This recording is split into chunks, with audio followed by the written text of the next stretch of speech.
Fossils are the petrified remains of animals and plants, organisms that lived in the past. So they are turned to stone. So an animal such as a dinosaur, a lizard, or a seashell that lived perhaps on a seabed or around a lake becomes stone.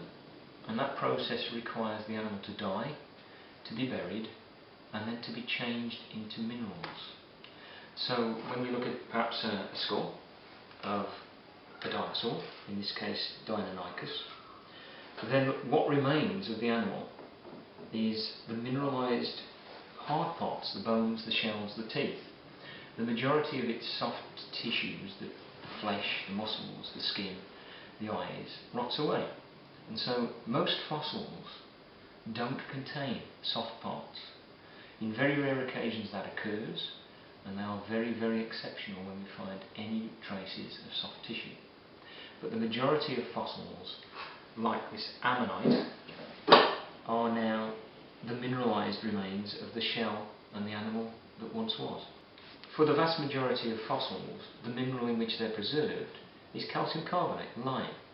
Calcium carbonate is often formed by the animal to produce a hard shell before it dies and becomes a fossil. And when it does die and gets buried, then the calcium carbonate remains, and we find the hard parts like the coiled shell of an ammonite within a mineral we then call a rock we then call limestone. So fossils are in fact replicas of the original life form. Atom by atom they've been replaced after burial by new minerals which retain their structures and show us their shapes, size and some of the ways in which they lived. So fossils are an incomplete record of life on Earth trapped within the rocks. And in particular, they can only really be trapped within sedimentary rocks, and sedimentary rocks which have been changed to a light degree, squeezed a little. So we often find fossils in shale, fossils in slate.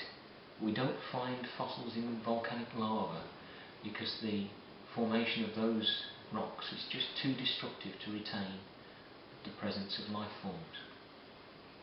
So fossils give us a replica of life that once lived on Earth, and layer by layer we can build up the story of life on Earth by looking at the fossils within those particular layers and the order in which they occur. So by going deepest down, we usually find the rocks that formed first a long time ago, and they contain fossils of that time. And then as you come up through the rock layers you get nearer to our time, younger rocks, and we find fossils of worlds which came next. And finally, in our time, we are putting things into the rock layers that will represent fossils of humanity for a future eye to examine. So the fossil record is an incomplete record. It retains mainly the hard parts, and the hard parts themselves have been replaced by minerals through the process of being buried and changed into rock. We call that process lithification, where something changes into stone. And layer by layer we can build up the story of life on Earth by looking at the fossils within and the structures within that rock that tell us how these things lived, how these things lived together, and perhaps what is absent is as important in the story as what we can see. But fossils come in different sizes.